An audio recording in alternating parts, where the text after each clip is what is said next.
कोकणात घर बंगलो बांधण्याचं स्वप्न बघताय तर आजच वैभववाडीतील आकांक्षा वास्तू कन्स्ट्रक्शनच्या कार्यालयाला भेट द्या. निसर्ग संपन्न वैभववाडी आकांक्षा वास्तू कन्स्ट्रक्शन अँड डेव्हलपर्स घेऊन आले 108 प्लॉटचा भव्य वास्तू प्रकल्प. आपला सातबारा, आपलं घर, समर्थनगर. वैभववाडी कोंडा मार्गावर 26 एकर प्रशस्त जागेत वैभववाडीत साकारणारा पहिला निवासी वास्तू प्रकल्प. अनेक सोयी सुविधांसह परिपूर्ण असलेला एकमेव वास्तू प्रकल्प. आपल्या सातबारावर नोंदवा तुमच्या हक्काचं घर. समर्थनगर, तुमच्या स्वप्नातलं घर आता प्रत्यक्षात उतरणार. आजच आमच्या साईटला भेट द्या. संपर्क गंगाधर केळकर 9175 40 67 64 94 22 39 46 25 आणि राजेश कुरसंगे 8850 14 11 67.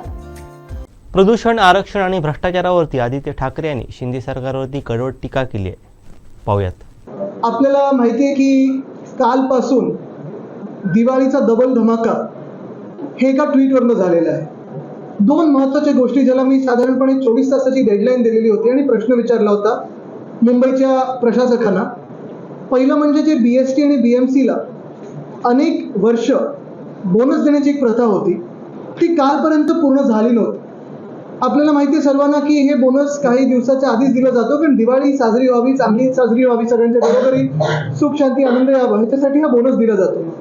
पण कालपर्यंत ज्या खोके सरकारने BMC आणि BSCच्या कर्मचाऱ्यांना विसरलेले होते त्याच खोके सरकारला एका ट्विटनी भाग पाडलं की बरोबर दुपारी लगेच बैठक बोलवायला लागली आणि संध्याकाळपर्यंत बोनस जाहीर करायला लागला. ही शिवसेना उद्धव बाळासाहेब ठाकरे या पक्षाची ताकद आहे. आणि साधारणपणे ज्या ज्या कामगारांनी BMCच्या कर्मचाऱ्यांनी मला हा मेसेज पाठवला होता की आदित्यजी अजून हे झालं नाही काम, जरा आमच्या वतीने तुम्ही आवाज करा, आवाज उठवा आमचा, त्यांचे मी आभार मानतो आणि त्यांना देखील दिवाळीच्या शुभेच्छा देतो. दुसरी एक मागणी आपण जी त्या ट्विटमध्ये केलेली होती ती हीच होती की आपल्याला माहिती आहे मुंबईमध्ये साधारण 11 महिने मी एक विषय पकडून ठेवलेला आहे, धरून घेतलेला आहे, तो म्हणजे रस्त्याचा घोटाळा. मुंबईत मेगा रोड स्कॅम हा आपल्या माध्यमातूनच मला वाटतं साधारणपणे 15 जानेवारीच्या आसपास आपल्या प्रेस कॉन्फरन्समधून मी जनतेसमोर आणला होता. त्यावेळी देखील मी सगळ्यांना सांगितलं होतं की जे मुख्यमंत्री बोलतात, जे घटनाबाह्य मुख्यमंत्री बोलतात ते खोटं बोलत आहेत, कारण अनेक ठिकाणी ते खोटं बोलत आलेले आहेत. पण इथे देखील खोटं बोलत होते की 2 वर्षात आम्ही खड्डेमुक्त मुंबई करू आणि कॉन्क्रीटचे रस्ते करू. आपण पाहिलं असेल गेल्या ऑगस्टमध्ये म्हणजे ऑगस्ट 2022 मध्ये 5000 कोटीचे कॉन्ट्रॅक्ट्स हे साधारणपणे इश्यू झाले होते. मग ते रद्द केले कारण त्या कॉन्ट्रॅक्टर मित्रांना मुख्यमंत्र्यांच्या वाटलं की 5000 कोटी फारच कमी आहे. मग त्यांची मागणी होती अजून एक 6000 कोटीपर्यंत हे कॉन्ट्रॅक्टने 1000 कोटीने वाढवा. हे झालं आणि जानेवारीमध्ये जेव्हा हे टेंडर पूर्ण झाल्यानंतर आपली प्रेस कॉन्फरन्स झाली तेव्हा 2 महत्त्वाचे विषय आपण मांडले होते, लोकांसमोर आणले होते. एक म्हणजे ॲडव्हान्स मोबिलायझेशन 625 कोटीचं आणि दुसरं म्हणजे साधारणपणे 400 कोटीचा फायदा जो ह्या कॉन्ट्रॅक्टर मित्रांना मुख्यमंत्र्यांच्या होणार होता. हे दोन्ही विषय मांडल्यानंतर अर्थात BKC मध्ये एक मोठा कार्यक्रम घेतला गेला. तिथे भूमिपूजन झालं, वर्क ऑर्डर घाईघाईत दिल्या गेल्या. पण जानेवारी पासून 31 मे पर्यंत कामाची सुरुवात कुठेही झाली नव्हती. थोडीफार इकडे तिकडे झाली असेल तर, पण तशी कामाची सुरुवात जी व्हायला पाहिजे होती ती कुठेही झाली नाही. पण आपल्या प्रेस कॉन्फरन्सेसमुळे, तुमच्यामुळे, प्रेसने हा विषय धरून घेतल्यामुळे आपण पाहिलं असेल 625 कोटी ॲडव्हान्स मोबिलायझेशनचे आणि 400 कोटी जे फायद्याचे होणार होते त्यांना 8% 9% जे काही मिळणार होते ते सगळे रद्द केले गेले. म्हणजे कॉन्फरन्सच्या माध्यमातून तुमच्या सहकार्याने मुंबईच्या आपण 1000 कोटी तिथेच वाचवले. आता परिस्थिती अशी झाली की पावसाळा निघून गेला, पावसाळ्यानंतर कामं सुरू झाली पाहिजेत पण कामं होतच नाहीत. म्हणजे एक बघा तुम्ही, मी मागच्या प्रेस कॉन्फरन्समध्ये पण सांगितलं होतं की 21-22 वर्षाची जी कामं आहेत 2500 कोटीची त्यांना देखील सुरुवात कुठेच झालेली नाहीये. कारण सगळीकडे कामं थांबवायला सांगितलं, कारण ही कामं चालू नाहीत आणि ही कामं चालली आहेत असं कुठेही वाटायला नको. दुसऱ्या बाजूला ही 23ची जी कामं सुरू केलेत 6000 कोटीची, कुठेतरी 1 मीटर खोदलं असेल, 1.5 मीटर खोदलं असेल, बॅरिकेड लावून ठेवले, पण रस्त्याची कामं जशी व्हायला पाहिजे होती ती झाली नाहीत. मुंबईत 31 मे पर्यंत 50 रस्ते पण पूर्ण करू शकले नाहीत, सगळे सेफ स्टेजला आणून ठेवले. हा सगळं पत्रव्यवहार मी करत होतो, राज्यपालांना भेटलो, आपल्या माध्यमातून हे सगळे विषय घेत होतो, म्युन्सिपल कमिशनरना प्रश्न विचारत होतो. आणि हे सगळं होत असताना कालच्या ट्विट नंतर जी टर्मिनेशनची नोटीस मुंबई महानगरपालिकेने काढली होती त्याच्यावर रात्री मला वाटतं 10:30-11 वाजता प्रशासकांनी म्हणजे म्युन्सिपल कमिशनर यांनी सही केली आणि दक्षिण मुंबईचे जे कॉन्ट्रॅक्टर आहेत त्याच्यात 1680 कोटीची जी कामं होती ती आता टर्मिनेट केली गेली. कदाचित साजरा आम्ही पण करू शकलो असतो. बघा, विजय झाला आमचा, आम्ही हेच सांगत होतो तुम्हाला, आम्ही पहिलंच सांगितलं होतं, हे करू शकलो असतो सगळं. पण एक जबाबदार मुंबईकर म्हणून आणि मुंबई 25 वर्ष मुंबई महानगरपालिकेतून जवळून बघत असताना, मुंबईची सेवा करत असताना सगळं आम्हाला माहिती आहे की मुंबई कशी चालवायची असते आणि मुंबई कशी चालते. एखादा रस्ता करायचा असतो, त्या रस्त्याच्या खाली 42 की 43 युटिलिटी असतात. 16 एजन्सीचे एनओसी घ्यायला लागतात, ट्रॅफिक पोलिसांची परवानगी घ्यायला लागते, तरच तुम्ही तो रस्ता करू शकता. आता दक्षिण मुंबईची सगळी जेव्हा मेगा पॅकेट कॅन्सल झाल्यानंतर माझा पुढचा प्रश्न मुंबई म्युन्सिपल कमिशनरना हाच आहे की हे तर तुम्हाला आम्ही एका वर्षापूर्वी सांगत होतो की हे जे तुम्ही सांगताय हे शक्य नाहीये. तुम्ही म्युन्सिपल कमिशनर म्हणून, प्रशासक म्हणून जरी बसला असाल तरी मुंबई जाणून घेणं गरजेचं आहे. नुसतं घोटाळे मुख्यमंत्री करू इच्छितात म्हणून तुम्ही त्याला मदत करणं हे काही योग्य नाही. आता पुढची जी कामं असतील दक्षिण मुंबईतली ती कधीपासून सुरू होती? एक तर टेंडर रद्द झाले मोठं, कारण कामच होत नव्हतं. तुम्हाला पहिल्यापासून सांगत होतो की हे 5 जे कॉन्ट्रॅक्टर झाले ते सगळे बोगस आहेत, त्यांच्यावर प्रश्न विचारणारच होतो आम्ही. पण आता दक्षिण मुंबईतली कामं रद्द झाल्यानंतर किती दिवसात पुढचं टेंडर येणार? तुम्ही मोठ्या कॉन्ट्रॅक्टरकडे जाणार की जुने कॉन्ट्रॅक्टर त्यांच्याकडे जाणार? कामं न होण्याची जबाबदारी कोणाची? अधिकाऱ्यांची असणार की कॉन्ट्रॅक्टर्सची असणार? खरं तर दोघांची असायला पाहिजे. आणि मग हे टेंडर कधी निघणार? कारण आता बघा, नोव्हेंबर तर पूर्ण अर्धा तर निघून गेला. आता साधारणपणे मुंबईत काम करण्याचा सीझन जो असतो, फेअर सीझन, तो 1 ऑक्टोबर ते 31 मे असतो. ऑक्टोबर निघून गेलाय, नोव्हेंबर अर्धा निघून गेलाय, टेंडर येईपर्यंत डिसेंबर निघून जाईल. आणि मग कामं सुरू तरी कधी होणार की पुढच्या पण पावसाळ्यामध्ये ज्या रस्त्यांवर ह्या वर्षी खड्डे पडलेले तिथे परत खड्डे पडणार?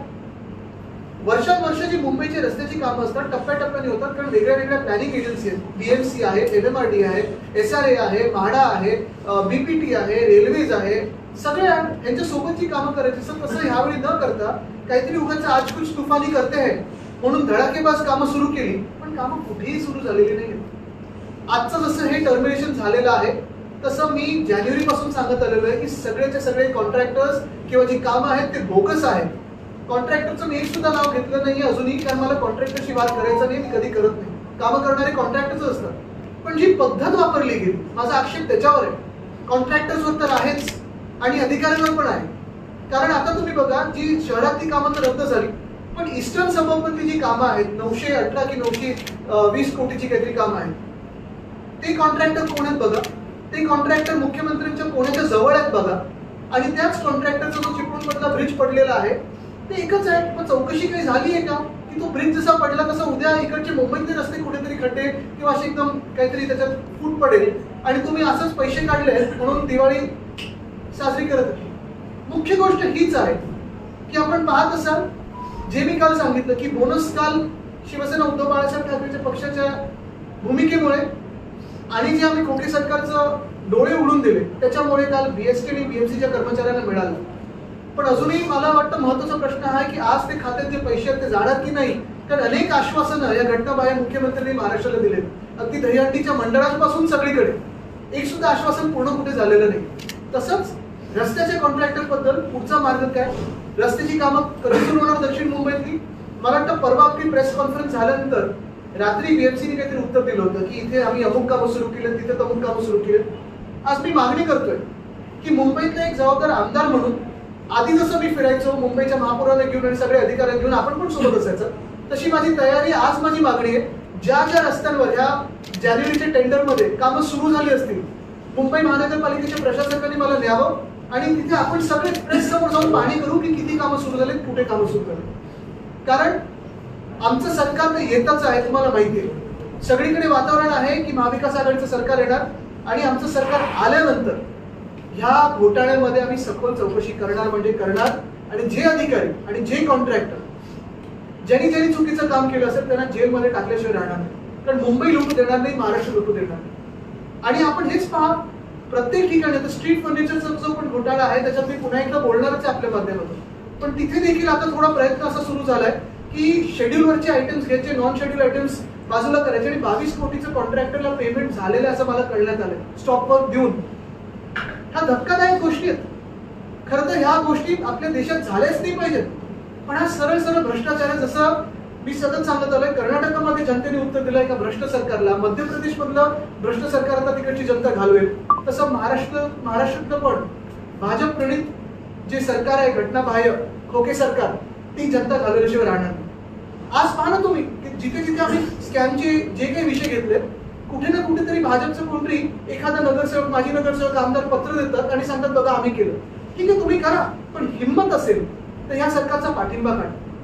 म्हणजे एका बाजूला जे करायचं ते करायचं, खोके सरकार चालवायचं, पूर्णपणे पाठिंबा द्यायचा, महाराष्ट्र लुटायचा, महाराष्ट्राला संपवण्याचा प्रयत्न करायचा, आणि दुसऱ्या बाजूला श्रेयवादात पडायचं. मला वाटतं त्याच्यात मी काही जास्ती जाणार नाही, पण आमचं काम हे लोकांसमोर आहे. आणि पुढचे पण जे 4 कॉन्ट्रॅक्टर्स आहेत, कारण ह्या कॉन्ट्रॅक्टरचं दक्षिण मुंबईचं जे कॉन्ट्रॅक्टर होते, ब्लॅकलिस्टिंग होणार की नाही, पेनल्टी भरणार की नाही. बरं, असं मला कुठेतरी सांगितलं गेलंय की पेनल्टी पण जी घेणार आहे त्या कॉन्ट्रॅक्टर्स कडून, ती बीएमसीचं पेमेंट झाल्यानंतर त्याच्यातून पेनल्टी कापणार आहे. मला की कोणाला दंड तुम्ही मारताय? आमच्या जनतेच्याच खिशावर पैसे दंड मारताय तुम्ही. खरं पेनल्टी ही कॉन्ट्रॅक्टरच्या खिशातून आली पाहिजे, ह्याच्यावर म्युन्सिपल कमिशनर बोलणार आहेत की नाही, हा एक मोठा प्रश्न पडतो. बरं, हा जसा एक मोठा प्रश्न आपल्या डोळ्यासमोर आहे मुंबईकरांचा, जो रस्ते असतील त्याचा, तसा दुसरा मोठा प्रश्न, आणि आपण पण, मला वाटतं काही लोकांना सर्दी झाली, इथून मला काही आवाज येतात, काही लोकांना खोकला झालाय. हा मोठा प्रश्न झालाय, गंभीर प्रश्न झालाय. मुंबईत प्रत्येक व्यक्तीला ॲलर्जी, सर्दी, खोकल्याचा त्रास होतोय. कुठच्या ना कुठच्या तरी व्यक्तीला या धुळीचा त्रास झालेला आहे. प्रदूषणावर सतत आम्ही काम करत आलो. महाविकास आघाडी सरकार असताना आपल्याला आठवत असेल, आरेचं आम्ही 808 एकरचं जंगल केलं मुंबई आणि ठाण्याच्या मध्ये जो ठाणे क्रिकेट, तिथे रामसर साईट केलं. अनेक गोष्टी आपण एफॉरेस्टेशन करत होतो, अर्बन फॉरेस्ट करत होतो, ईव्ही पॉलिसी आणली. ह्या सगळ्या गोष्टी आता हे सरकार, खोके सरकार आल्यानंतर बंद झालेलं आहे. आणि पर्यावरण मंत्री देखील महाराष्ट्राला नाही आहेत. ही गंभीर बाब आहे. आज पहा तुम्ही, आपल्यातून कितीतरी लोक ट्विट करतात, रिपोर्ट्स लिहितात, बातम्या करतात, पण पर्यावरण खात्यातून किंवा पर्यावरण मंत्री म्हणून कोणी आपल्याला या खोके सरकारमधून उत्तर दिलंय का? आज जशी हालत मुंबईची झालेली आहे, सगळीकडे आपण बघताय धुकं धुकं धुकं, स्मॉग सगळीकडे दिसत आहे. आणि मग म्युन्सिपल कमिशनर असेल, कोणी असतील, कुठची कारणं देत असतात की आता कचऱ्यामुळे झाला, कचरा कोण जाळताय, अमुक जाळताय, तसं जातंय. ही सगळी कारणं खोटी आहेत. ह्याच्यात आम्ही देखील काम केलेलं आहे. मुंबई क्लायमेट ऍक्शन प्लॅन बनवलेला आहे. त्या मुंबई क्लायमेट ऍक्शन प्लॅन प्रमाणे आम्ही काम देखील करत होतो. एक स्पष्ट कारण ह्याच्यात एवढंच आहे की जे कन्स्ट्रक्शन सुरू आहे बिल्डर्स आणि कॉन्ट्रॅक्टर्सचं, त्या बिल्डिंग आणि कॉन्ट्रॅक्टिंग साईट मधून ही सगळी धूळ येत आहे. ही सगळी धूळ मुंबईकरांना त्रास देत आहे. आणि याचं कारण एवढंच आहे, आधी पण सरकार होती, आधी पण मुंबई महानगरपालिका होती, आम्ही 25 वर्ष बघितलेलं आहे. कामं एवढीच चालायची, सगळीकडे रस्त्याची असतील, अनेक वेगळी कामं चालायची, पण प्रदूषण एवढं वाईट नव्हतं. त्याचं कारण एकच आहे की जे नियोजन व्हायला पाहिजे ते नियोजन आज मुंबईमध्ये होत नाही आणि अनेक शहरांमध्ये होत नाही. कदाचित नगरविकास मंत्र्यांना त्यांचं खातं चालवायचं कसं हे माहिती नसेल, पण मूळ गोष्ट हीच आहे की आज मुंबईमध्ये तुम्ही पहा, जिथे जिथे कामं सुरू आहेत, मला एक सुद्धा बिल्डिंग साईट दाखवा जिथे ते हिरवे पडदे लावलेले आहेत, स्प्रिंकलर लावलेले आहेत, अजून काही जे नियोजन म्हणून सांगितलेलं आहे. मार्चमध्ये पण ह्याच प्रशासकांनी अशीच गाईडलाईन काढली होती. काही झालं त्या गाईडलाईनचं? कुठे दिसली तुम्हाला गाईडलाईन? कुठेही नाही दिसली. आणि परत मग धुकं आला, फॉग आला, स्मॉग आला, फॉग नाही स्मॉग आला की परत तीच गाईडलाईन काढतात, बैठक दाखवतात आणि मग काही ना काही चालतं. पण ज्या मुंबईमध्ये पालकमंत्रीच एक बिल्डर आहे, त्यांच्याकडून काय अपेक्षा ठेवायची आम्ही तरी? हा मोठा प्रश्न झालेला. मग आज मला वाटतं मेट्रोचं काम थांबवलं, उद्या कुठच्या तरी फ्लायचं काम थांबवतील. पण ही जनतेची कामं थांबवण्यापेक्षा मी या खोके सरकारला आग्रह करेन की थोडी तरी हिंमत दाखवा आणि जे बिल्डर आणि कॉन्ट्रॅक्टर तुमचं सरकार चालवत आहेत ना, त्यांची कामं थांबवण्याचा प्रयत्न करा. आज बीकेसी मध्ये बघा, जेवढं बांधकाम चालू आहे, कुठेही तुम्हाला हिरवा पडदा दिसलाय का आजूबाजूला येता जाता? कुठे स्प्रिंकलर दिसलेत? पण प्रत्येक वेळी कुठचाही प्रॉब्लेम आला, कुठचाही विषय आला की मुख्यमंत्र्यांचा एक स्टँडर्ड रिस्पॉन्स असतो, कॉन्ट्रॅक्टर ड्रिव्हन रिस्पॉन्स. आता पण त्यांनी काय आयडिया काढलेली आहे? स्प्रिंकलर गन विकत घ्यायचे, स्मॉग टावर लावायचे, किती 30-32 कोटीचे स्मॉग टावर लावायचे. हा ते काय, आज ते 1000 टँकर विकत घ्यायचे आणि रस्ते धुवायचे. ह्या कारणामुळे मुळात कुठेही प्रदूषण होत नाही. प्रदूषण हे तुमच्या बिल्डर्सच्या साईट्सवरनं येते. हिंमत दाखवा आणि ते काम रोखून दाखवा पुढचे 15 दिवस. जोपर्यंत ते जे काही तुम्ही गाईडलाईन दिलेल्या आहेत ते पाळत नाही, तोपर्यंत काम रोखून दाखवा. कारण मुळात आपण 1000 टँकर विकत घ्यायचं म्हणजे कॉन्ट्रॅक्टर आला, रेंटवर घ्यायचं म्हणजेही कॉन्ट्रॅक्टर आला, स्प्रिंकलर गन घ्यायची म्हणजे कॉन्ट्रॅक्टर आला, तुमचं ते आता काय सांगितलं त्यांनी, स्मॉग टावर घ्यायचे म्हणजे कॉन्ट्रॅक्टर आले. हे सगळं झाल्यानंतर कॉन्ट्रॅक्टरचं परत बोनस पण मुंबईकर करणार काय याच्यावर प्रश्न. आणि हे सगळं होत असताना 1000 टँकर मध्ये पाणी भरणार तरी कुठून? तुम्हाला माहितीये महाराष्ट्रात पाण्याचा मोठा प्रश्न आहे. दुष्काळ काही काही अजूनही जिल्ह्यांमध्ये तालुक्यांमध्ये आहे. आणि हे सगळं होत असताना एल निनो आपल्या राज्यातून गेले असताना मुंबईकरांवरच सतत ही क्रांती तलवार का की पाणी पण तुमचंच, कॉन्ट्रॅक्टरसाठी पैसे पण तुमचेच आणि तुमच्याच नाकांनी कशात आम्ही प्रदूषण टाकू. हे सतत मुंबईकरांना खच्चीकरण का चाललंय हाच माझा त्यांच्याकडे प्रश्न आहे. आमचे दिवसभरातले सर्व अपडेट्स, ताज्या घडामोडी आणि थेट लाईव्ह पाहण्यासाठी सबस्क्राईब करा, लाईक करा कोकणचं नंबर 1 महा चॅनल कोकण 7 लाईव्हचं YouTube चॅनल.